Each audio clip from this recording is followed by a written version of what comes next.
là depuis la place du Colonel Fabien, avec Fabien Roussel, député du Nord, secrétaire national du Parti communiste français.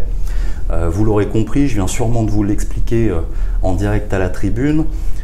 Nous avons dû caler cet enregistrement pour pouvoir faire cette carte blanche depuis Paris pour des questions d'organisation.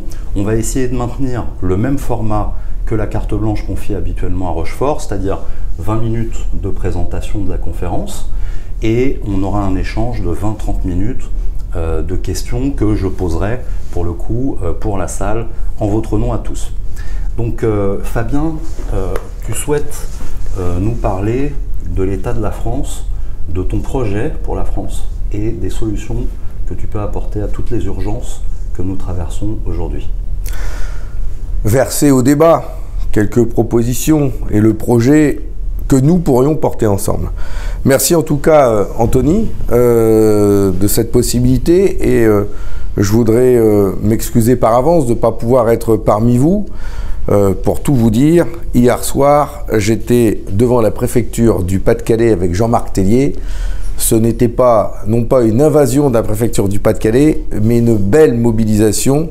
Nous avons remis 12 000 pétitions au préfet du Pas-de-Calais, des 12 000 pétitions contre la vie chère. Je voudrais saluer vos universités, les universités de la gauche républicaine qui vous réunit l'ensemble des formations politiques, que je salue une nouvelle fois. Je salue Emmanuel Morel, votre animateur national, et j'en profite pour saluer aussi Marie-Noël Lindemann, qui va nous manquer au Sénat, qui a produit un travail incroyable au sein du groupe CRCE. Je voudrais saluer la nouvelle gauche socialiste et Lim Wanyok aussi pour son concours et ses écrits toujours fulgurants. Saluer mon ami Jean-Luc Laurent du MRC. Je me souviens l'avoir vu dès que j'ai été élu pour la première fois secrétaire national. Je crois que c'est un des premiers qui m'a salué lors de ce congrès. Et si tu es là, Jean-Luc, tu dois t'en souvenir.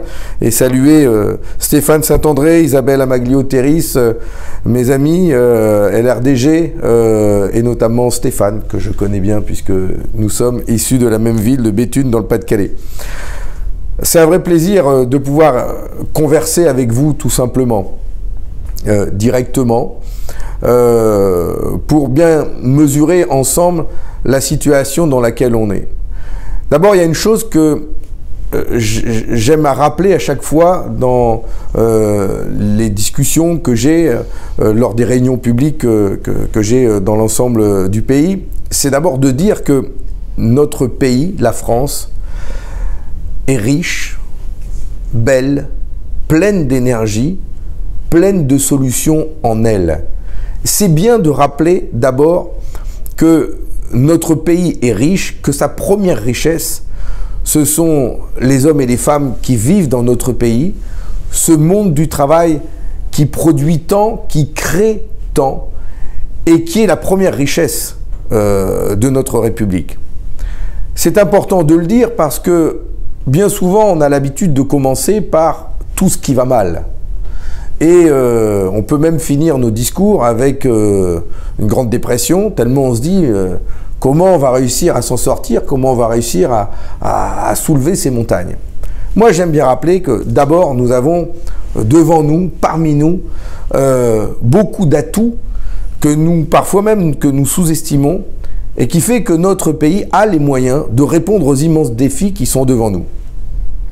Notre pays est riche de ses savoir-faire, de ses compétences, de ses hommes, de ses femmes qui travaillent, de l'ouvrier à l'ingénieur, de l'agriculteur au métallo, de l'enseignante aux chercheurs, aux soignants, aux étudiants, aux retraités, très actifs aussi dans notre vie associative, avec d'autres. Notre pays est riche de toutes celles-là, de tout cela.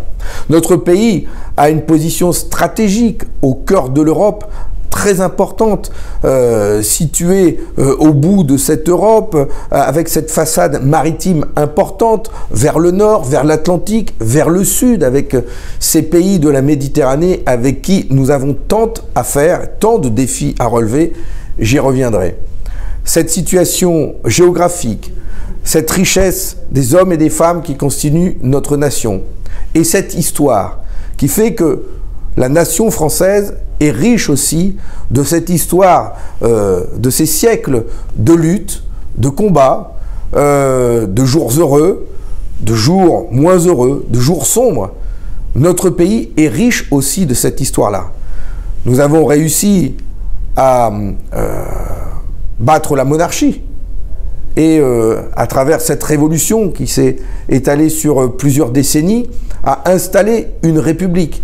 Nous avons réussi à faire reculer le nazisme et battre les nazis qui ont occupé notre pays avec un lourd tribut pays. Mais nous avons su le faire et faire renaître de ses cendres cette belle république en lui redonnant un éclat plus grand encore avec le programme du Conseil national de la résistance qui reprenait beaucoup ce qui avait commencé à être écrit durant le Front populaire et ce programme des jours heureux qui s'est décliné et dont nous vivons encore aujourd'hui sur une part de son héritage. La France, notre République, est riche de tout ça. Nous avons devant nous maintenant des défis immenses à relever. Bien sûr, on pense tout de suite aujourd'hui aux défis climatiques, avec ce dérèglement climatique qui s'accélère, et il faut en cela faire confiance, écouter ce que nous disent les scientifiques, les chercheurs, ceux du GIEC notamment, qui, avec des travaux, des ressources importantes, nous montrent que ce dérèglement s'accélère. On le vit encore avec ces températures très élevées en ces premiers jours d'octobre, frappant beaucoup de pays, le nôtre, mais aussi tous les continents, avec toutes les conséquences qu'il y a derrière. Des conséquences pour nos concitoyens, des conséquences pour la biodiversité, des conséquences sur l'environnement et sur nos ressources, que ce soit l'air, que ce soit l'eau, que ce soit la terre. Nous sommes terriblement impactés par ce dérèglement climatique.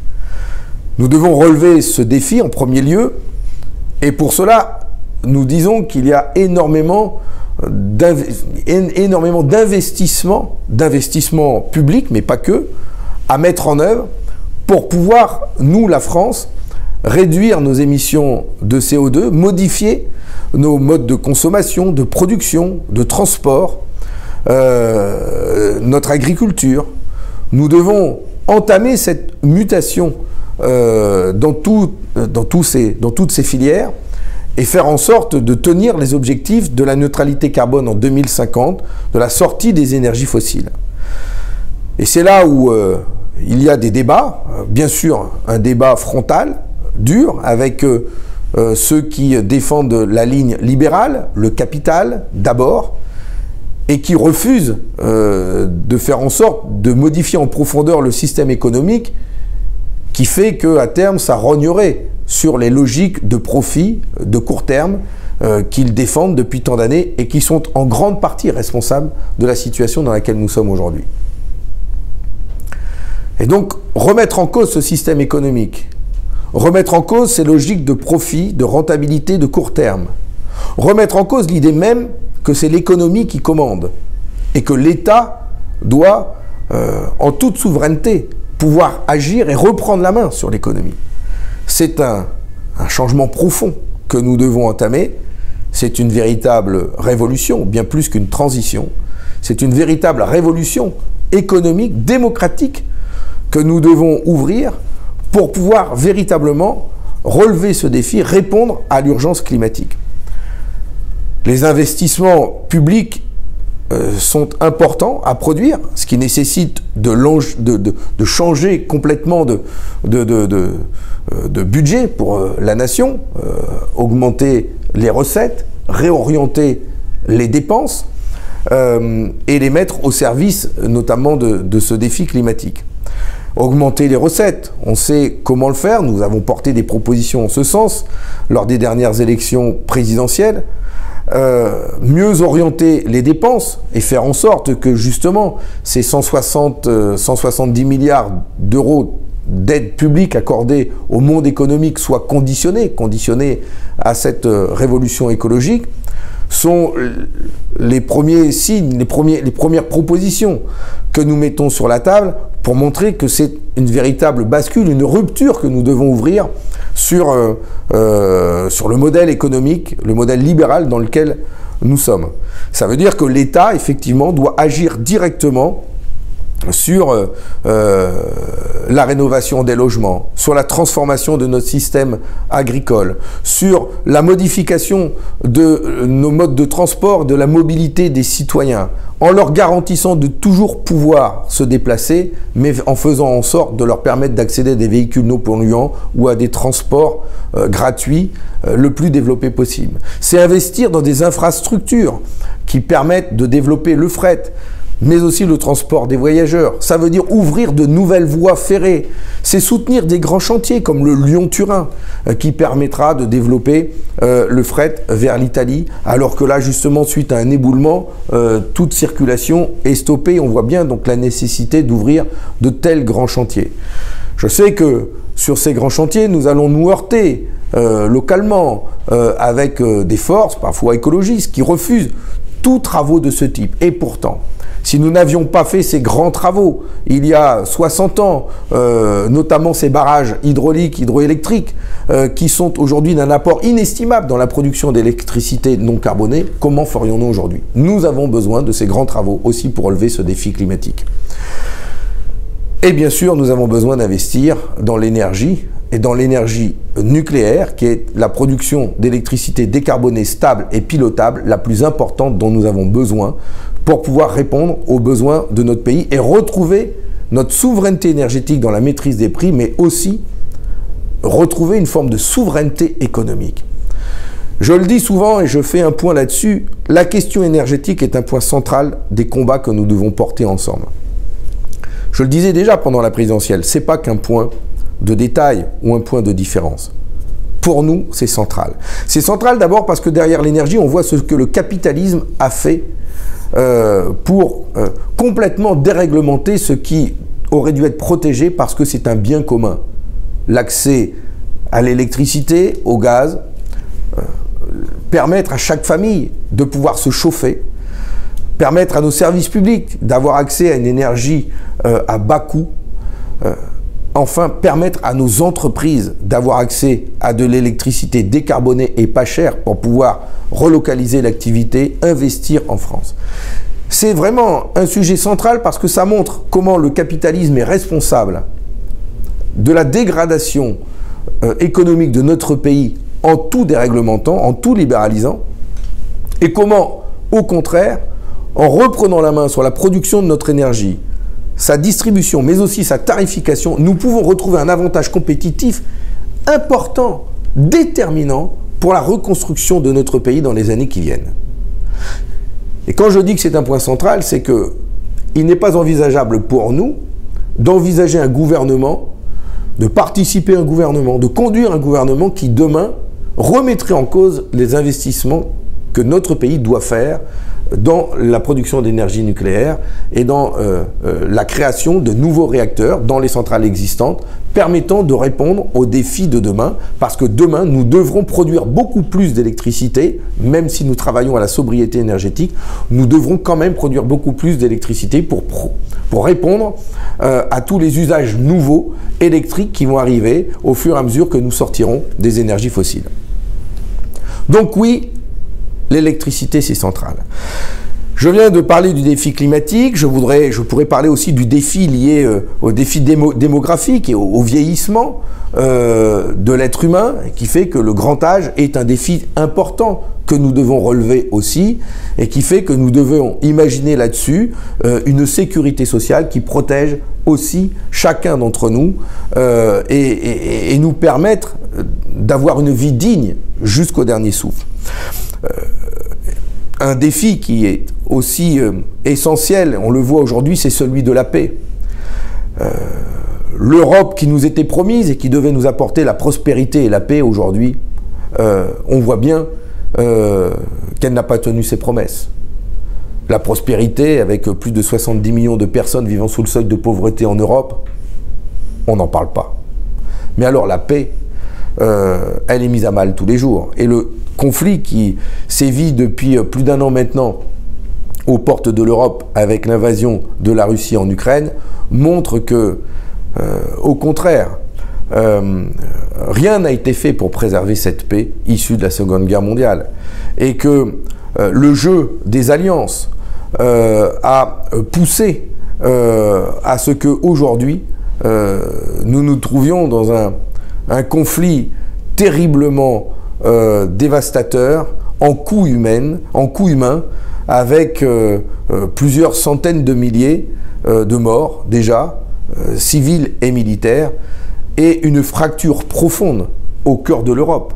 Alors que nous devrions construire une sécurité collective allant de la France jusqu'à la Russie, il est difficile d'imaginer demain de pouvoir remettre ce sujet à l'ordre du jour, et pourtant il voudra le faire, et nous voulons, nous, construire ces chemins vers la paix et montrer qu'une solution politique, diplomatique est possible. Et nous avons mis plusieurs réflexions à l'ordre du jour, et je me suis adressé en ce sens au président de la République.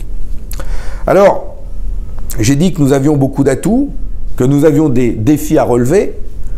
Quels obstacles aujourd'hui pour les surmonter? Comment répondre à ces défis et comment répondre aux urgences, aux préoccupations de nos concitoyens? Et les préoccupations de nos concitoyens aujourd'hui, si je devais en citer qu'une, c'est celle liée à la vie chère et au pouvoir d'achat.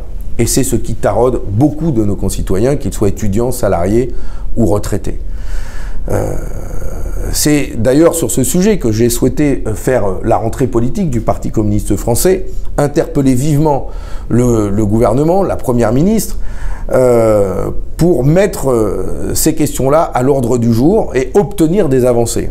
C'est un combat que nous devons continuer à mener ensemble, que je vous invite à partager avec nous. Nous aurons un rendez-vous important d'ailleurs le 13 octobre prochain à l'appel de l'intersyndicale qui appelle à une grande journée d'action dans toutes les grandes villes de notre pays. Soyons nombreux à faire en sorte que les salariés, les familles, tout le monde, nos concitoyens, le 13 octobre se mobilisent pour dire stop à la vie chère, pour défendre les emplois, pour défendre les services publics, pour défendre les salaires, des hausses de nos pensions, et faire en sorte que le gouvernement enfin fasse le choix d'agir et d'intervenir dans la fixation des tarifs des produits de première nécessité, des tarifs de l'essence, dans les tarifs de l'électricité et du gaz, j'en ai parlé, mais aussi dans l'indexation des salaires sur l'inflation, qui est une revendication, une proposition que nous portons depuis maintenant plusieurs années et qui n'est toujours pas intervenue.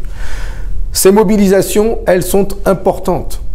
Et c'est le sens de l'appel que je lance à l'ensemble de nos concitoyens, à l'ensemble des forces de gauche. D'abord, le premier rendez-vous à tenir, c'est celui-là, c'est celui du 13 octobre. Pour notre part, nous continuerons, nous, à appeler à des mobilisations le plus possible, à chaque fois que c'est possible, comme je vais le faire, comme je l'ai fait ce vendredi devant la préfecture du Pas-de-Calais. Et nous aurons d'autres rendez-vous comme cela. D'abord pour pointer les responsabilités de l'État, pointer les responsabilités des grandes industries de la pétrochimie, mais aussi montrer qu'il y a des propositions et des solutions pour répondre aux urgences de nos concitoyens en matière de pouvoir d'achat. Et forcément, la première des solutions que nous mettons sur la table, c'est celle des salaires qui doivent être augmentés, tenir compte de l'ancienneté des salariés, tenir compte des compétences et faire en sorte de garantir à chacun de pouvoir vivre de son salaire et de son travail. C'est en ce sens que l'ensemble des forces de gauche que nous sommes avons une grande responsabilité. Une grande responsabilité de pouvoir construire un rassemblement crédible, populaire, un rassemblement de forces de gauche laïques, universalistes, et nous y tenons et nous partageons ces combats-là ensemble. Et c'est important de le faire parce que ce qui nous manque le plus aujourd'hui, ce qui manque le plus aux Français aujourd'hui, c'est l'espoir. L'espoir d'une victoire de la gauche. Et nous devons tout faire pour montrer que cet espoir existe. Et c'est le sens, moi, de l'appel que je voudrais vous lancer, et je vais conclure là-dessus. C'est que nous avons réussi à mener une belle campagne des élections présidentielles ensemble. Nous avons appris à nous connaître, vous avez appris à me connaître. C'était pas évident, C'était notre première campagne des présidentielles depuis longtemps. Nous avons été déçus du résultat. Nous avons montré aussi que nous avions imprimé des idées et qu'elles avaient de l'écho chez nos concitoyens. Et je ressens aujourd'hui que toutes ces idées que j'ai affirmées avec force depuis ces élections présidentielles, elles sont attendues dans le pays.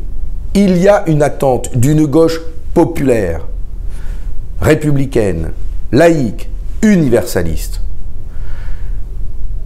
qui soit ancrée dans la vie quotidienne de nos concitoyens, qui fait du monde du travail une richesse, qui ne souhaite rien lâcher de la loi de 1905, qui se bat pour faire vivre l'égalité de nos concitoyens indistinctement de leur origine, de leur religion, qui se bat contre toute forme de haine, de racisme et d'antisémitisme, et qui fait de l'unité du monde du travail la force et le moyen pour réussir à changer la société. C'est cette gauche-là que je souhaite qu'ensemble, nous puissions la construire. Et c'est cette gauche-là que nous souhaitons pouvoir rassembler aux élections européennes avec Léon Desfontaines. C'est l'invitation aussi que je vous fais de participer à cette belle campagne, de participer à la construction de notre programme commun, à participer à la construction de cette liste que nous pourrions défendre et présenter ensemble. La gauche populaire, républicaine, laïque, universaliste, qui défend ses grands principes, qui défend le monde du travail et qui défend la souveraineté de notre pays pour faire en sorte que l'État reprenne la main sur son économie et puisse enfin relever les grands défis dont j'ai parlé tout à l'heure. C'est ce que nous voulons mettre aussi au cœur de cette élection européenne pour montrer que cette question de souveraineté est essentielle pour pouvoir reconstruire la France, la réparer, faire vivre notre République. Cette question de la souveraineté, nous voulons la mettre au cœur de cette élection et j'espère, je souhaite que nous pourrons nous retrouver là-dessus et construire ensemble cette belle campagne afin demain de pouvoir envoyer le plus d'élus et de députés européens au Parlement européen. Je vous remercie pour votre écoute. Merci Fabien pour cette intervention qui était dense. On va avoir beaucoup de sujets à soulever. Il y a un premier point dans ton intervention, c'est la question du CNR. Aujourd'hui, disons depuis, même c'est pas aujourd'hui, c'est depuis plus d'une dizaine d'années, les acquis du CNR, depuis Sarkozy, disons, les acquis du CNR sont sans cesse attaqués par les différents gouvernements qui sont en place. Et pourtant, c'est ce programme qui nous a permis de construire l'industrie qu'on a eue après-guerre, la sécurité sociale, l'école publique, l'université qui s'est démocratisée. Comment, et on voit d'ailleurs que plus il est attaqué, plus les services publics reculent, plus l'éducation est mise en danger, plus on a du mal à investir dans ce pays pour créer de l'emploi industriel et solide. Comment on peut redonner envie et redonner de la solidité à ce programme aujourd'hui ? En se fixant l'objectif d'avoir l'ambition la plus grande pour notre pays. Il ne s'agit pas aujourd'hui de faire un copier-coller du CNR de 1945. La France a changé. Le monde a changé. L'Europe a changé. Le défi climatique est là devant nous. Il n'était pas là avant. Donc, le sujet n'est pas de copier, de faire un copier-coller du CNR en l'adaptant au monde d'aujourd'hui. Moi, quand je pense au Conseil national de la résistance, à chaque fois, j'essaye d'imaginer dans quel état d'esprit ils étaient pour qu'ils arrivent, eux, à écrire un tel programme des jours heureux. Et en fait, ils avaient une ambition immense pour la France. Et c'est cette ambition qui les a poussés à être les plus audacieux dans les propositions qu'ils ont faites. Dans une situation dramatique. Dans une situation la pire. Nous ne sommes pas dans cette situation. Nous ne sommes pas occupés par un envahisseur. malgré que la démocratie soit largement attaquée et bafouée à coup de 49.3 au Parlement. Nous sommes en République démocratique, nous avons les moyens d'exercer nos responsabilités.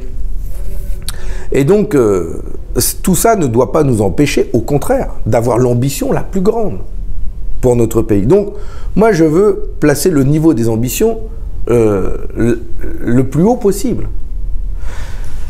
Et ne pas nous interdire. Ne nous interdire rien en matière d'investissement, de création, d'imagination pour pouvoir répondre aux grands défis de notre temps. Est-ce qu'il est possible, par exemple, de sécuriser la vie de chaque citoyen de la naissance à la mort, en lui garantissant par des services publics de la naissance à la mort une forme de protection sociale et pendant sa vie active une sorte de protection professionnelle qui garantit à chacun d'avoir accès à un travail, à une formation, sans jamais perdre de ressources, de revenus, de salaire, et au contraire en s'enrichissant et en gagnant à chaque fois en fonction des formations, de l'ancienneté, des compétences.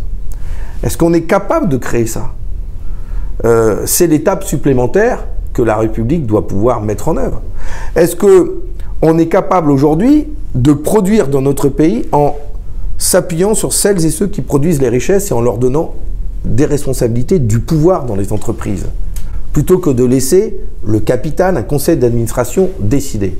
C'est audacieux comme démocratie que de s'appuyer sur celles et ceux qui travaillent, que les patrons appellent des collaborateurs.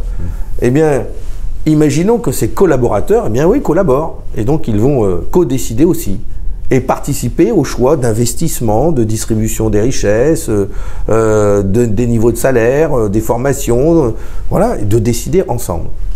Moi, je pense qu'il faut mettre le niveau de réflexion très haut pour partager une ambition avec l'ensemble de nos concitoyens et pour les amener à se battre pour un tel programme, parce qu'ils s'y retrouveront. Donc il faut un processus collectif de construction d'un nouveau programme. Il faut un programme ambitieux, partagé, un CNR du XXIe siècle, un programme des jours heureux du XXIe siècle, mais qui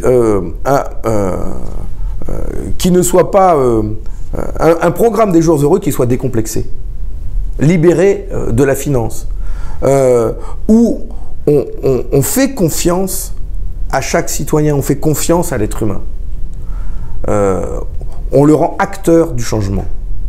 Et c'est ça, à mon avis, le sens profond qu'on doit donner à un CNR du XXIe siècle, d'aujourd'hui, pour notre pays. Donc, si je résume, la nouvelle donnée du XXIe siècle, c'est que le projet doit être collectif. Collectif, voilà, collectif. Co-construit. Co-construit pour que chacun s'y retrouve avec l'ambition la plus grande. Alors, je voudrais revenir aussi sur un point. Tu as parlé du défi climatique. On a tous conscience aujourd'hui de l'urgence qu'il y a à agir. D'ailleurs, la question n'est pas de sauver la planète, mais la question est celle de la survie de l'humanité, en l'occurrence. Les scientifiques s'accordent désormais à le dire. Et on voit que, eh bien, ma foi, il y a une écologie de gauche, anticapitaliste. La droite se réclame d'une certaine forme d'écologie dont les problèmes pourraient être résolus par la science, sans remettre en cause le système capitaliste et libéral.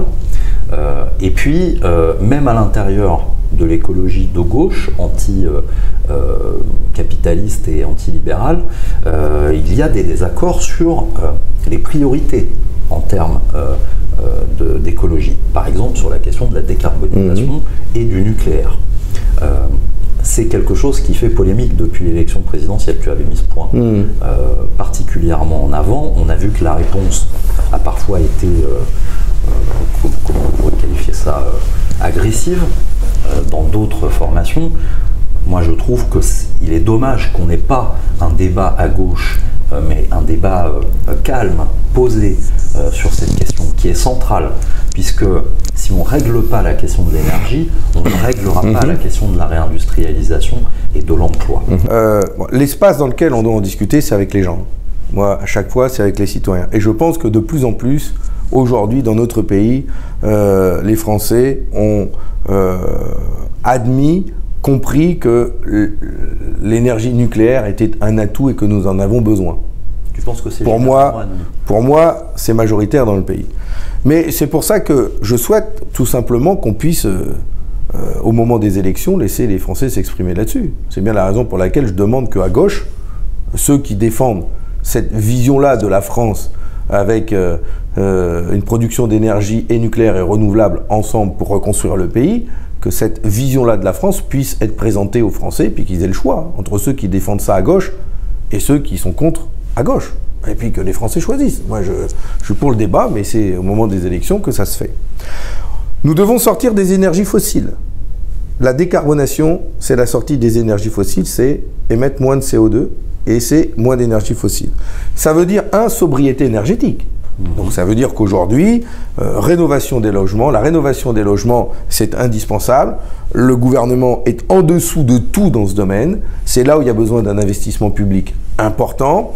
Et ça veut dire, là, passer à la construction de 200 000 logements par an au lieu de 80 000 aujourd'hui, en rénover soit 700 000 par an au lieu de 60 000 aujourd'hui. On est très, très, très en retard. Les ponctions du gouvernement sur les bailleurs sociaux ont provoqué une crise du logement terrible qui non seulement porte atteinte au droit au logement des familles qui vivent dans des taudis, dans des passoires thermiques, qui payent une blinde leur facture d'électricité et de gaz, j'en ai parlé là, avec les rappels de factures qu'ils ont à payer qui est indécente. Mais en plus, on laisse des passoires thermiques qui émettent énormément de CO2. Et donc là, c'est de l'investissement public, il n'y a pas à tortiller, il faut le faire. Sobriété énergétique, investir donc dans d'autres sources d'énergie pour compenser la sortie du gasoil, de l'essence, du fioul, du kérosène, voilà. Et donc, investir dans d'autres productions d'énergie, c'est investir dans l'hydrogène, dans la géothermie, dans l'éolien, dans l'hydraulique et dans le nucléaire. Toutes ces productions d'électricité qui sont décarbonées, des énergies renouvelables, décarbonées, et pour ce qui concerne le nucléaire et l'hydraulique, pilotable. Dans le sens où ça ne dépend ni du soleil, ni du vent, c'est pilotable. Et donc, ce sont des sources d'énergie importantes dans lesquelles il faut investir. Et il faut, aujourd'hui, le gouvernement fait le choix d'investir dans la production de ces nouvelles sources d'énergie. Ils ont décidé d'investir dans les centrales nucléaires nouvelles, tant mieux, et nous soutenons ça. Mais la grande différence que nous avons avec eux, c'est qu'ils le font dans un schéma d'économie libérale, et qui fait qu'aujourd'hui, cette production d'électricité, alors qu'elle ne coûte pas cher et qu'elle est décarbonée, son prix est fixé par les cours de bourse européennes, et donc avec l'inflation, la guerre en Ukraine, etc., fait que ça atteint des sommets, et c'est la grande différence que nous avons avec les libéraux, qu'ils soient de droite, du centre ou même d'extrême droite. Nous avons là une grande différence avec eux. Oui, le moins qu'on puisse dire, c'est que les dirigeants français ne nous ont pas protégés de la politique allemande et des difficultés dans lesquelles ils nous ont mis par rapport à notre industrie sur la question du gaz et du... Tout à fait. Et autant je suis soucieux de l'amitié franco-allemande, et elle est importante, autant je dis que sur ce sujet, s'il y a un sujet sur lequel nous aurions raison d'affirmer un désaccord et même de provoquer une crise avec l'Allemagne, c'est là-dessus. Quitte à provoquer une crise. Quitte à provoquer une crise, nous ne pouvons plus accepter ce que l'Allemagne nous a imposé. Quand l'Allemagne a décidé de sortir du nucléaire, et donc de prendre un retard important dans sa décarbonation, dans la décarbonation de son économie, elle a demandé à la France de ne pas profiter de son avantage. Et elle a demandé à la France d'accepter que son électricité nucléaire, qui était la moins chère d'Europe, soit vendue au même prix que son électricité produite avec ses centrales à charbon, pour qu'on ne profite pas de cet avantage compétitif. C'est honteux. Et on n'aurait jamais dû accepter ça. Et donc aujourd'hui, c'est le grand défaut de nos gouvernements précédents, c'est d'avoir accepté cette différence, et aujourd'hui il faut se faire respecter. Voilà. Oui, à plusieurs reprises, tu as parlé de biens communs, comme l'énergie par exemple. Quel en est pour toi le champ exact de ces biens communs? Comment tu le définis? Nous aurions un beau débat à avoir sur les biens communs, avec l'ensemble de nos concitoyens, les salariés, les associations, les syndicats, le monde économique. Mettons tout sur la table. Mais nous aurions un beau débat à avoir.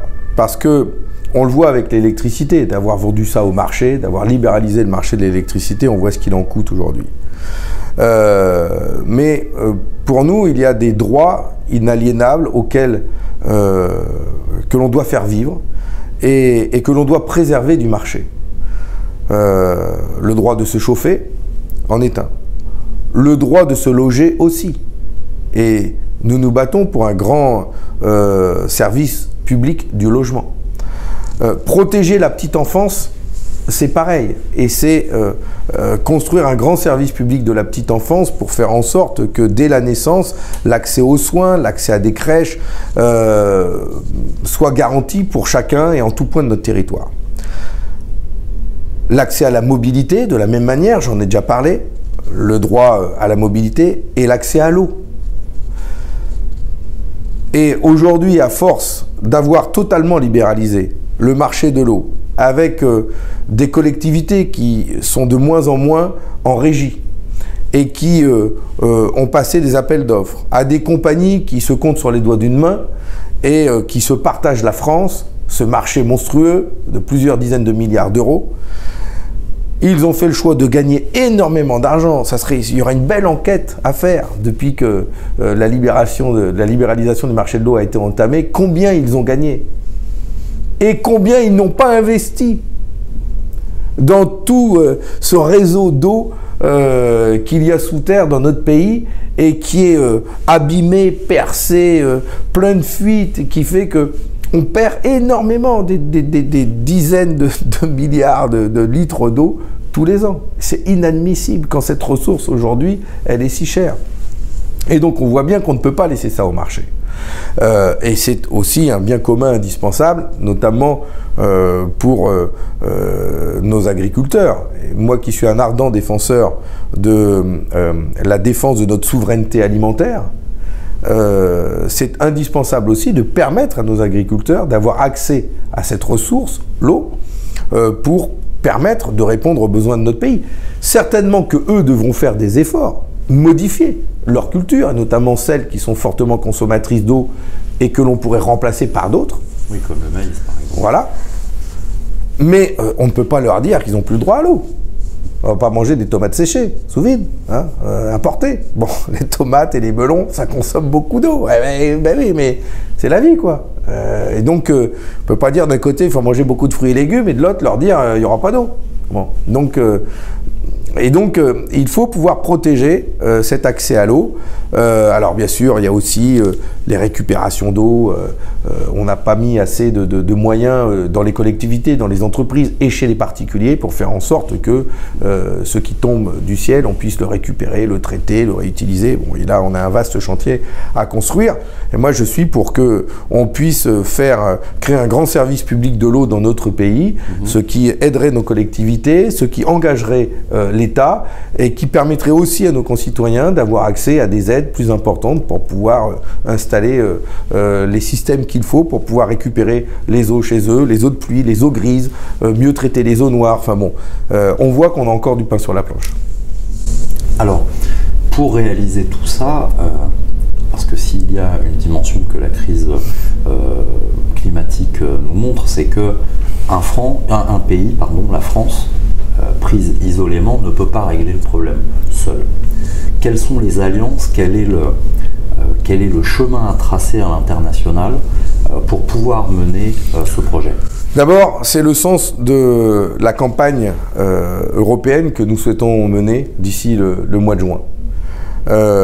Nous parlons beaucoup de souveraineté pour que la France retrouve les moyens d'agir sur sa politique économique, mais nous voulons mettre en avant aussi l'Europe que nous défendons, une Europe des nations, de nations qui coopèrent entre elles. Et oui, il y a des défis que nous ne relèverons pas tout seuls. Le défi climatique en est un, mais aussi le défi sanitaire. Quand on voit la crise Covid que nous avons vécue, nous disons que cette réponse sanitaire que nous devons avoir pour protéger nos habitants, nos populations, il faut pouvoir les travailler ensemble. Relocaliser à l'échelle de l'Europe la production de médicaments, de principes actifs, la production de masques, la production de machines, de respirateurs, pour prendre soin de nos populations, mais c'est indispensable. On ne peut plus dépendre de continents, de pays lointains où tous ces médicaments, ces produits, ces technologies sont réalisés. Et en matière de défis climatiques, c'est essentiel. Je donne un exemple. Bon, il y a celui de l'énergie, par exemple. Ça, c'en est un. L'énergie, nous sommes, nous, pour coopérer avec tous les pays et faire en sorte que nous puissions nous entraider. Nous vendons de l'énergie nucléaire, par exemple de l'électricité qui vient de nos centrales, quand nous n'en avons pas besoin, il faut pouvoir continuer de le faire. Et il ne s'agit pas pour nous de dire sortie du marché européen de l'énergie et on coupe tout. Bien sûr que non. Nous, on veut sortir du marché spéculatif de l'énergie, mais poursuivre les coopérations que nous avons avec l'ensemble des pays pour leur permettre d'avoir accès à de l'électricité décarbonée la moins chère possible. Et là, nous avons donc des mains tendues à offrir à l'Espagne, au Portugal, vers les pays du Sud, mais bien sûr, et à leur dire travaillons ensemble. Et ensemble, on peut créer un rapport de force au sein de l'Union européenne pour la sortie du marché spéculatif européen. Il y a là un combat à mener avec des pays pour leur montrer combien ils perdent et combien nous pourrions gagner ensemble. Et puis, un autre sujet rapide, mais le fret ferroviaire. Si on veut développer le fret ferroviaire, ça c'est parlant quand même. On ne construit pas un réseau ferroviaire qu'à l'échelle d'un pays. La ligne Lyon-Turin en est un exemple. Mais nous devrions avoir un projet ambition à l'échelle de l'Union européenne de construction de lignes de transport de marchandises par le train pour réduire la circulation des camions et faire en sorte que le plus possible de marchandises soient transportées par le fret, subventionnées, pour que ce soit moins cher que le camion, pour que les entreprises y trouvent un attrait tout de suite. Il ne faut pas laisser ça au marché. Et je peux vous dire que ce n'est pas simple, parce que rien qu'entre pays de l'Union européenne, les écarts de rails d'un pays à l'autre ne sont pas les mêmes. Alors, on fait comment ? Eh bien, on ouvre un chantier. On ouvre un chantier immense dans les 10 ans qui viennent pour uniformiser nos voies de chemin de fer et ouvrir de nouvelles voies de transport des marchandises pour permettre de faire circuler moins de camions. C'est deux exemples précis, concrets, qui montrent que nous avons intérêt à coopérer ensemble pour relever le défi climatique, par exemple. Alors, une dernière question, elle va être double. On a parlé tout à l'heure de la construction de cette alternative, un CNR du XXIe siècle. Elle doit passer par des alliances politiques, déjà dans notre pays. Il y a eu, lors de la dernière élection législative, un accord électoral, la NUPES, qui a permis l'élection d'un nombre important de députés de gauche et qui a permis de maintenir une présence importante à l'Assemblée. Aujourd'hui, on a le sentiment que cet accord est caduc, en tout cas qu'il a tenu le temps de l'élection législative, mais qui ne s'est pas vraiment traduit par une coopération accrue par la suite. Et aujourd'hui, on parlait de l'espoir pour beaucoup d'électeurs. Cet espoir, il pouvait se trouver là, mais on se rend compte que ça ne suffit pas. En même temps, cet accord, il n'englobait pas toute la gauche. Il n'englobait que les partis qui avaient eu un candidat à l'élection présidentielle en 2022, quelques mois précédemment. On a aussi vu, et c'est la deuxième partie de ma question, que tu concentres, depuis l'année dernière, une part importante de la critique à l'intérieur de la NUPES, parfois sur des questions politiques, de stratégie électorale, sur la question des européennes, ne pas y aller avec une liste unique, et parfois sur des questions idéologiques que peuvent être le nucléaire ou la question du mieux manger pour tous, quand tu avais parlé de la question de l'agriculture, avec, et ça c'est une curiosité personnelle, une caricature qui est insupportable. L'utilisation, la décomposition de certaines phrases pour utiliser quelques mots et changer le sens de ce que tu as pu dire dans un discours, par exemple sur les travailleurs qui parlent français. Il y a une forme de violence quand même dans le débat politique à gauche qui est devenue insupportable. Comment quelle alternative, puisque maintenant je crois qu'on peut parler d'alternative, de nécessaire alternative à la NUPES, quelle alternative on peut construire, avec qui et comment on répond à cette violence verbale et dans la pratique politique à gauche aujourd'hui? Bon, d'abord, sur la violence, après les insultes, il y a une réaction vive de plus de 3000 élus de sensibilités diverses, de gauche, et qui ont dit que, avec moi, avec plein d'autres, nous avons dit tous ensemble, les insultes, les menaces n'ont pas de place dans le débat politique. Et au contraire, débattons dans le respect et sans jamais nous insulter. Et il faut qu'il y ait une condamnation unanime à chaque fois. Ça ne doit pas exister. C'est justement ces insultes qui fracturent la société et qui fait qu'il n'y a pas de place au débat. Donc moi, je souhaite d'abord un débat respectueux entre nous, et y compris donc le respect des différences. Elles existent, débattons-en. Et puis c'est tout. Et on a même le droit de ne pas arriver à un accord. Et de dire à nos concitoyens, bah voilà, là-dessus il y a une différence, à vous de choisir. Et de laisser les citoyens, les élections, ça sert à ça quand même. De dire de quel projet ils se sentent le plus proches. Bon. Donc, pas de place aux insultes. Et quand je dis ça, c'est valable aussi, je le dis aux communistes, c'est valable aussi à tous les militants, y compris les nôtres. Nous-mêmes, nous devons être exemplaires et ne jamais utiliser l'insulte. Ensuite, il y a le programme que nous devons porter. D'abord, moi, je ne dirais pas que nous avons un programme, puisque depuis les élections présidentielles, on a bien vu que nous avons des projets, il y a des projets différents qui sont portés par les uns et par les autres. Et donc, ce que nous, ensemble, nous avons dit lors des élections présidentielles sur l'énergie, mais aussi sur une république laïque et universaliste, sont des choses importantes qui nous distinguent et qui nous différencient. Et c'est pour ça que je dis que le programme qui a été signé au lendemain des élections présidentielles avec les 4 forces qui ont composé la NUPES, d'abord ce programme aujourd'hui a besoin d'être réactualisé. Et nous demandons à ce qu'il soit réactualisé. Pour tenir compte de la situation d'aujourd'hui. Voilà, on n'a pas signé un programme au lendemain des présidentielles pour les 5 ou 10 ans qui viennent. La vie, elle change. Et d'ailleurs, un exemple, rien que sur le dérèglement climatique, tout le monde dit que ça s'accélère et qu'il y a besoin donc d'accélérer le processus d'adaptation. Nous-mêmes, on est en train d'y travailler. Bon, ça c'est une chose. Et d'ailleurs, ça devrait les inciter, eux, peut-être à revoir leur logiciel sur le sujet. Ensuite, sur l'économie, on a besoin de revoir ce programme.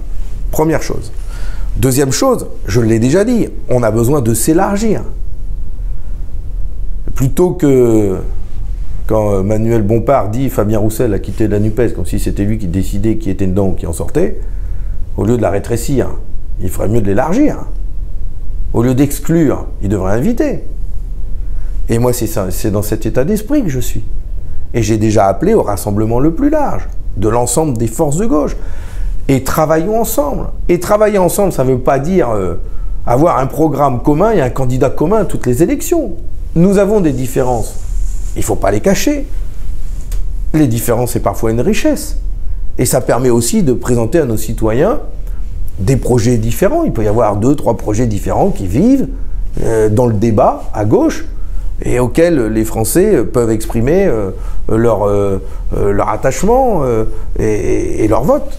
Et c'est comme ça qu'on peut redonner du sens à une gauche française plurielle, mais riche de cette force, et convaincre beaucoup plus de monde. Si la gauche française devait être résumée à la NUPES et donc à l'AFI et donc à Mélenchon, je le dis, ce serait mortifère et tellement réducteur de la richesse de la gauche française qui est beaucoup plus diverse et dont beaucoup de nos concitoyens se sentent aujourd'hui orphelins parce qu'ils n'entendent plus la gauche qu'ils espèrent.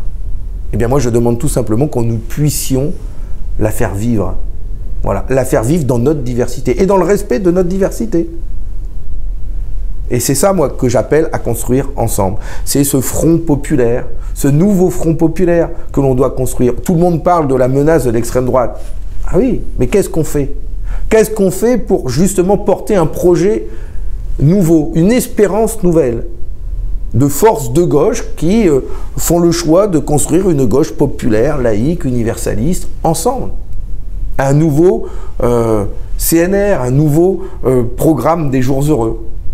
Et qui parle de tout ce que l'on vient de parler, de souveraineté alimentaire, de souveraineté énergétique, de souveraineté démocratique, souveraineté tout court.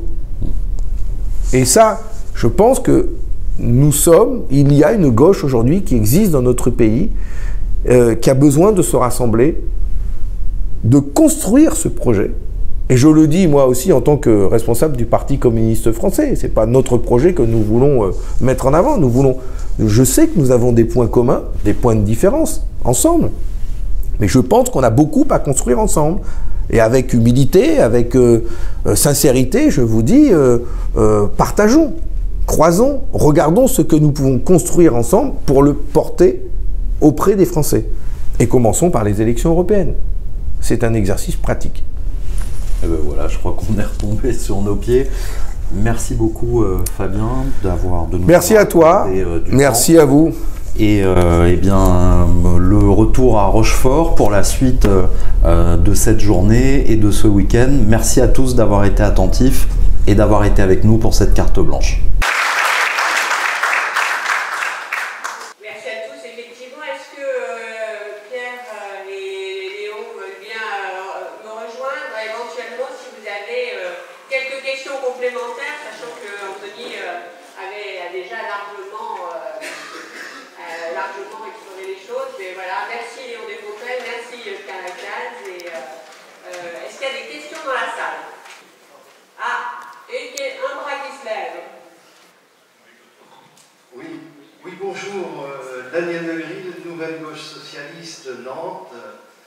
J'ai quitté le PS la première année du mandat de Hollande. Voilà. Ça vous donne... J'ai été très déçu par la politique qui était menée. Bon.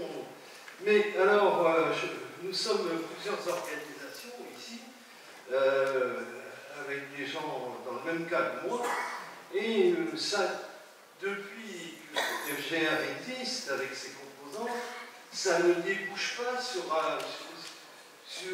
ça débouche sur rien, si vous voulez. Par exemple, je considère qu'il y a une opportunité avec les Européens à ce que nous constituions une liste avec des gens qui partagent nos idées.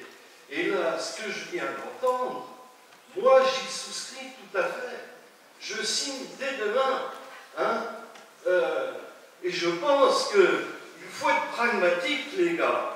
Hein, les universités d'été, les beaux discours, moi j'applaudis.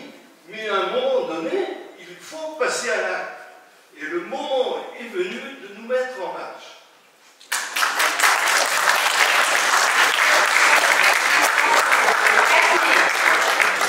Bon, là, Léon et Pierre, on va avoir du mal à dire autre chose que bravo, mais ça fait du bien aussi. Deux autres mains qui se lèvent, me semble-t-il. Bonjour, Jean-Philippe Olivieri, les radicaux de gauche de Lorient-Bretagne. Alors j'aurais deux questions à poser liées aux européennes et aux élections générales. Alors, que ce soit la France insoumise, le PC, le PS, tous tiennent un discours, j'ai l'impression qu'on nous prend un peu pour des jambons. Parce que la vraie raison, c'est une raison de rapport de force pour moi. C'est que LFI a fait 22% et ne souhaite pas se compter souhaite rester au niveau du poids relatif de la gauche au plus haut, et donc souhaite une liste commune dans cet objectif. Les autres partis, PS, PC, etc., qui ont fait des scores très faibles, pensent que ce n'est pas à la hauteur de leur réalité, et donc ils veulent faire des listes différentes pour pouvoir se compter et prévoir pour les prochaines élections législatives, présidentielles, etc., avoir un rapport de force favorable. Et ça me paraît légitime, ça ne me pose pas un problème.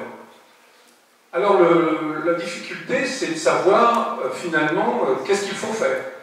Alors si c'est juste pour dire 2 heures le soir lors de l'élection, on est les premiers, faisons une liste unique pour avoir le plaisir sur le plateau de télé de dire qu'on est premier, ce qui n'est pas d'ailleurs sûr, vu les sondages, moi je pose la question suivante. La première question, c'est de savoir est-ce que le Parti communiste, lors des discussions, je pense qu'il y en a eu quand même avec LFI, est-ce qu'ils ont suivi le monteur jusqu'à leur porte en leur disant « Ok, on fait une liste commune, mais sur quelle base ? Est-ce que vous acceptez, vous LFI, de ne pas compter 22, mais compter 15, par exemple ? PS, PC, au lieu de 2, autour de 2, de faire 5 ou 6, les Verts, 7 ou 8, pour la répartition des postes au sein de cette liste. Là, on verrait la sincérité de la LFI. Est-ce qu'ils sont vraiment pour une liste commune, avec cet accord sur les rapports de force nouveaux, ou bien est-ce que c'est vraiment un leurre pour juste garder ce rapport de force? La deuxième chose, c'est pour l'élection présidentielle. Fabien Roussel a déclaré récemment à la télé, plusieurs fois, 4 mois avant, « Je serai candidat au présidentiel ». C'est son droit, c'est légitime. Le problème des élections, c'est que quand c'est des élections de liste, il faut qu'on accède au second tour. C'est quand même assez rare depuis quelques années pour la gauche. Quand c'est des élections proportionnelles, il peut y avoir des listes différentes, ce qu'il peut y avoir aux européennes, et peut-être même qu'on peut avoir plus de sièges, d'après les sondages, qu'une liste unique, à condition de faire 5%. Donc il faut bien réfléchir au fait de faire une liste séparée, si on va réussir quand même à ne pas perdre ses voix juste pour être présent. Donc, la question des présidentielles, est-ce que Fabien Roussel, c'est une position ferme et définitive en disant le PC sera présent en présidentielle, ou bien c'est de se dire, c'est juste pour me placer et dire que j'existe et que je suis prêt à être le candidat éventuel commun, ou est-ce que c'est de tenir compte pas seulement de Mélenchon, mais il y a Ruffin, il y a Clémentine Autain, ou il y en a d'autres qui peuvent apparaître, de se dire que peut-être il faudrait enfin qu'il y ait un candidat commun présidentiel pour enfin arriver au second tour et peut-être gagner. Allez, je prends, voilà, il n'y avait pas de demain, maintenant il y en a 4. Je ne pourrais pas les prendre tous, vous savez, il faut qu'on prenne à 14 h. Il y a une course autour du palais des congrès de ce que vous venez à l'avance, il faut quand même peut-être que vous mangiez. Donc j'avais une main qui s'était levée là, une là, une là. Je vous demande de faire extrêmement court dans les questions et pour donner le temps de réponse à nos 2 invités. Oui, par rapport à ce qui est dit, pour ne pas être aveuglé par l'électoralisme. Ce qui est intéressant dans ce qu'a dit Fabien, c'est de faire que les élections européennes soient effectivement la mise en pratique de ce que nous souhaitons. On a, nous, effectivement, par rapport à ce qui est dit, on a fait effectivement à Marseille un bout de chemin avec Mélenchon et on a vu aux dernières européennes ce que ça a donné. On a payé pour voir. Et je pense que la mise en pratique, pour que ça soit concret, il faut que la liste, il faut que par rapport à Fabien Roussel, notre député Emmanuel Morel soit effectivement dans la liste. Il faut que le signe, il faut construire. Et les élections effectivement européennes, avant de faire les sondages, sera l'épreuve pratique qui permettra effectivement à la France de voir qui veut construire quoi. Et ça va être concret. Ça ne sera pas la réponse aux journalistes. J'espère que l'élection européenne sera pour nous une bonne occasion, un bon combat. Merci.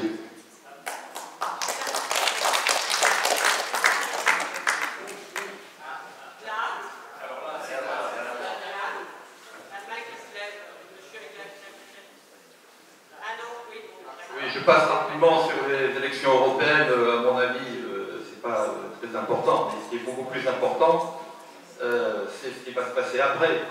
La stratégie à long terme. Or, j'ai entendu Fabien Roussel, puisque le Parti communiste est à peu près d'accord sur tout avec nous, et à peu près en désaccord sur tout avec LFI. Qu'est-ce qu'attend le Parti communiste pour rejoindre la fédération de la gauche républicaine?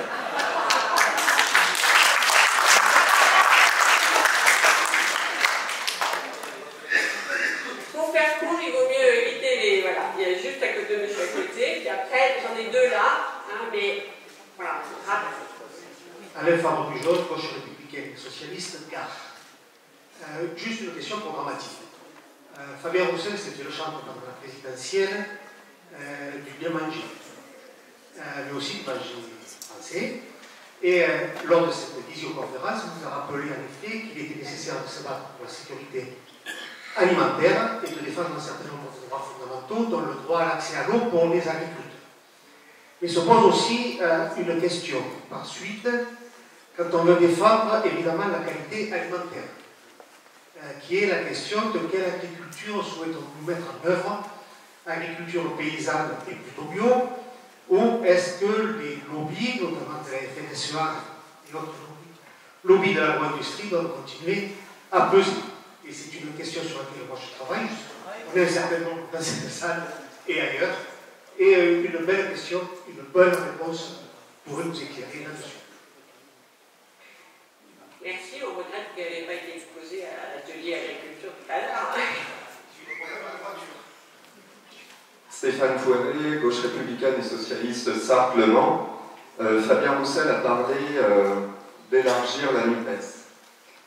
Est-ce que la logique est d'élargir pour construire une nouvelle entente, une nouvelle union de la gauche? Est-ce que c'est élargir un accord électoral de 2022? Je rappelle que ça a été construit dans le cadre des législatives. Ou est-ce qu'il faut plutôt, en tout cas c'est mon avis, construire une nouvelle entente républicaine et progressiste, permettant d'élargir à d'autres forces de gauche?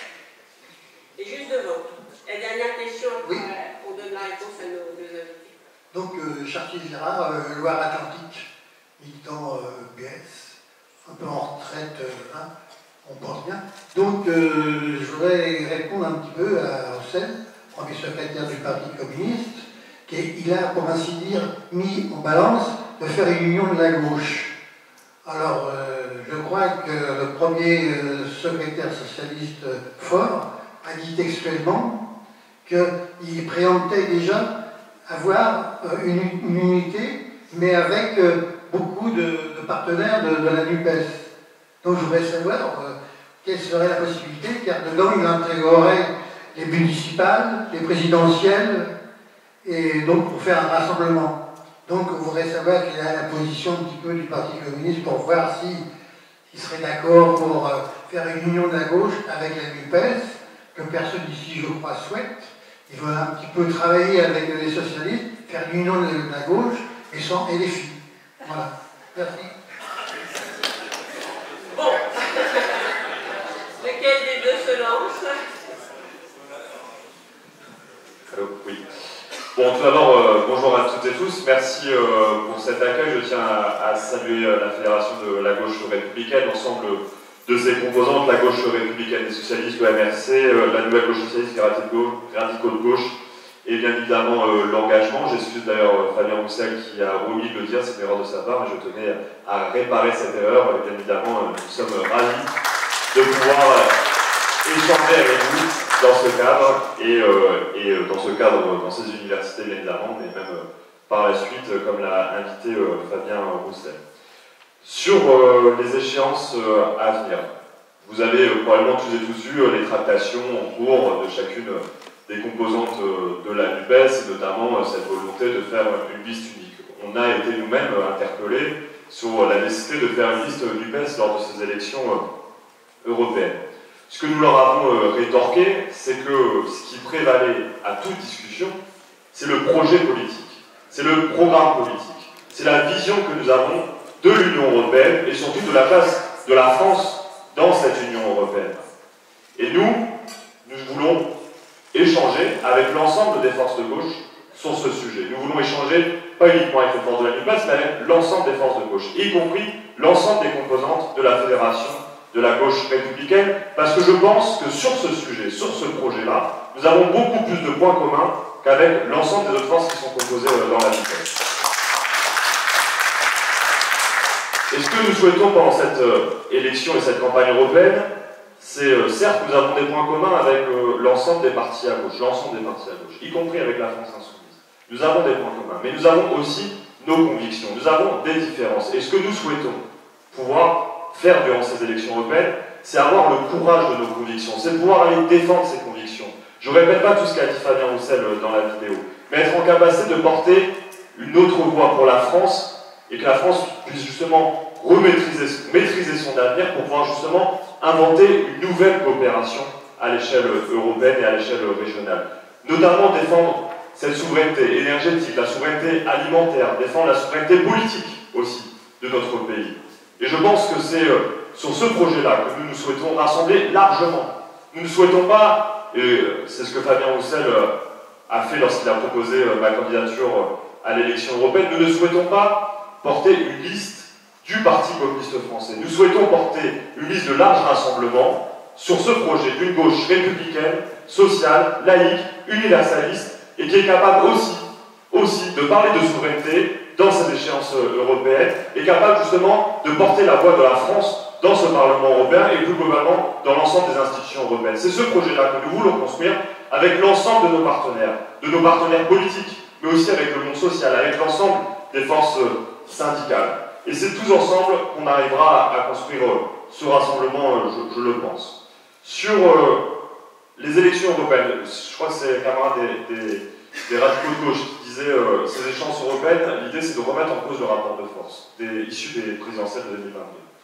Moi je ne pense pas que ces échéances servent à ça, et je ne pense pas qu'elles nous servent, en tout cas c'est pas comme ça que nous apprenons ces élections-là. Et c'est pas pour cela que le Parti communiste souhaite que nous ayons une liste aux élections européennes. Nous, ce que nous voulons, c'est que le discours qui est porté par Fabien Roussel, qui est atypique, qui permet aussi, il faut le dire, de renouveler le discours prépondérant qui fait foi aujourd'hui à gauche, qui permet de renouveler le discours politique à gauche, qui permet d'incarner une nouvelle force sur l'échiquier politique. Eh bien moi, je souhaite que ces échéances européennes puissent permettre de passer une étape supérieure, de passer au cran supérieur sur ce projet politique-là. Sur ce projet politique, sur la défense de ses idées, mais aussi sur la construction de l'avenir. Et c'est aussi pour ça que je suis ici aujourd'hui, parce que je pense que ces élections européennes doivent être aussi l'occasion de construire un nouveau rapport de force à gauche. Il faut arrêter avec cette NUPES. Pour moi, la NUPES, c'est un accord qui a eu lieu avec les élections, qui a eu lieu lors des élections législatives et qui n'existe aujourd'hui plus qu'à l'Assemblée nationale dans un intergroupe parce que des députés ont été élus sur un programme. Ils discutent entre eux, ils portent des propositions de loi communes. Mais ce que nous voulons incarner pour la France, ce que nous voulons porter pour la France, ça va bien au-delà de la NUPES. Et moi, je ne suis pas forcément favorable à l'idée de l'élargir, je suis favorable à qu'on puisse construire une nouvelle voie à gauche. Et cette voie, on la construira Parti communiste, mais aussi avec l'ensemble des forces de gauche qui sont prêtes à rejoindre ce projet politique que nous portons. Et nous l'avons porté ensemble pendant la présidentielle, et je pense que nous pourrons le porter durant les élections européennes, et a fortiori dans les échéances à venir. Les élections municipales, nous l'avons porté par le passé, nous continuerons de pouvoir le porter toutes et tous ensemble, et dans les échéances à venir, y compris présidentielles, et même au-delà.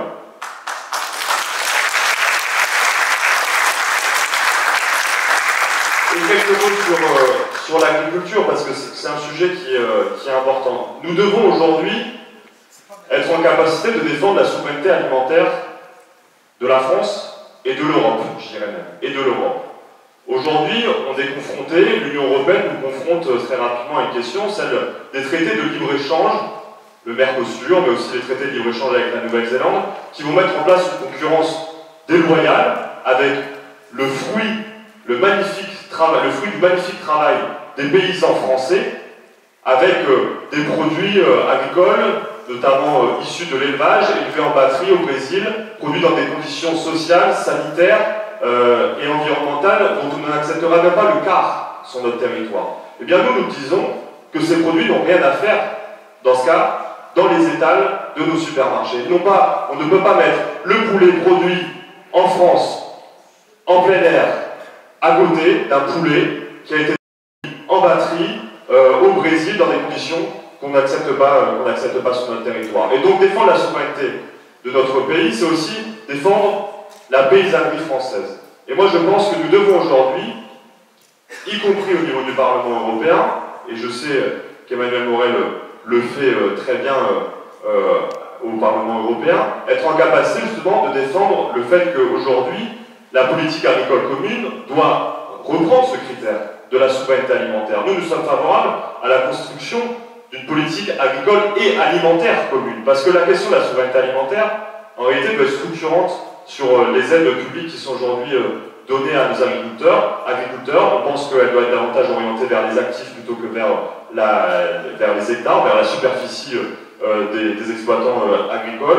Et on doit permettre justement de retrouver notre souveraineté en défendant la paysannerie. On veut augmenter, en tout cas on veut arrêter l'érosion aujourd'hui qui fait que le cheptel français diminue. Nous voulons permettre en premier lieu de le stabiliser et à terme de l'augmenter pour permettre justement que chaque Française et chaque Français puisse accéder aux meilleurs, aux produits de nos agriculteurs en lien avec nos artisans, bouchers, mais pas uniquement, boulangers, et que chaque Français puisse pouvoir acheter justement ce magnifique travail qui est le fruit complémentaire entre nos artisans et nos agriculteurs, non pas en diminuant en dessous les agriculteurs, mais en permettant à ce que chaque Française et Français puisse avoir suffisamment de pouvoir d'achat, puisse vivre dignement de leur salaire pour pouvoir acheter au juste prix le produit de ce beau travail. Voilà ce que j'avais à dire, si ce n'est en guise peut-être de conclusion que cette première rencontre, enfin, il y en a déjà eu par le passé, mais cette première rencontre officielle pour préparer les échéances à venir ne sont pas une fin en soi. J'invite à ce qu'on puisse continuer, poursuivre les discussions avec la Fédération de la gauche républicaine dans la construction justement de cette liste aux européennes. Ça veut dire construire le projet ensemble, mais ça veut aussi dire, bien évidemment, pouvoir discuter de la liste. Et moi, je le souhaite, je vous le dis, qu'il puisse y avoir des représentants de la Fédération de la gauche républicaine sur la liste des élections européennes et bien évidemment en poste éligible. Je vous remercie.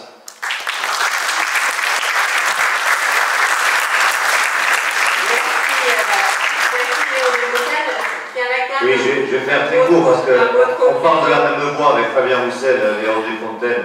Et ce que je vais dire là, puis je veux associer dans la représentation du Parti communiste français, Pierre Ouzoulias, que vous aviez reçu hier, et qui est nouveau vice-président au Sénat dans un groupe communiste républicain et citoyen qui a augmenté lors des élections sénatoriales. Dire que la conception du rassemblement, d'abord, je partage qu'il faut passer aux actes sur la construction du rassemblement que nous voulons aux Européennes, et j'espère que vous déciderez de construire avec nous ce rassemblement. Mais la conception du rassemblement, ce n'est pas que les choix tactiques sur est-ce qu'on se présente en liste commune pour être représenté à tel ou tel niveau. D'abord, la France Insoumise n'a pas posé ce débat-là. Je le dis, je suis responsable aux élections, donc je vais apporter ces éléments pour le Parti communiste français, ces éléments de réponse. La France Insoumise a dit liste commune et une tête de liste élevée. Et elle n'a pas posé du tout le débat politique et le projet. Hein, ce qu'a redit Léon. Donc, pour nous, c'est extrêmement compliqué. Je crois que vous avez entendu, c'est les débats qui nous traversent, sur comment une liste commune de la gauche en France pourrait être représentée à ces européennes par une telle liste élevée. Donc ils ont posé que ça, et effectivement, ils continuent à l'affirmer malgré les refus des autres composants. Moi, je partage ce que disait Léon, c'est pas la question de la NUPES, pas de la NUPES, de l'élargissement, c'est la question de notre conception du rassemblement. Et ce que je veux dire ici, c'est que pour le Parti communiste français, pour ce qui le concerne en 2027, ou lors des municipales, c'est encore plus compliqué, nous prendrons nos décisions avec nos adhérents et avec nos partenaires, dans chaque élection. Et la conception, c'est que nous voulons gagner. Nous voulons gagner. Nous voulons faire 51%. C'est indispensable pour gagner les municipales, c'est un choix. Mais réfléchissons, c'est indispensable pour accéder au pouvoir à la présidentielle. Si la question est simplement de faire 20-22%, si la question est simplement de faire 20-22% à la présidentielle, ce que revendique Jean-Luc Mélenchon lors de 2 élections, et on a l'impression qu'il se présente comme candidat pour ça, ce n'est pas pour nous suffisant. D'abord, le risque de perdre le deuxième tour est réel, s'il n'y a pas une dynamique qui va chercher les 52%, et derrière, nous voulons aussi aller chercher une majorité à l'Assemblée nationale.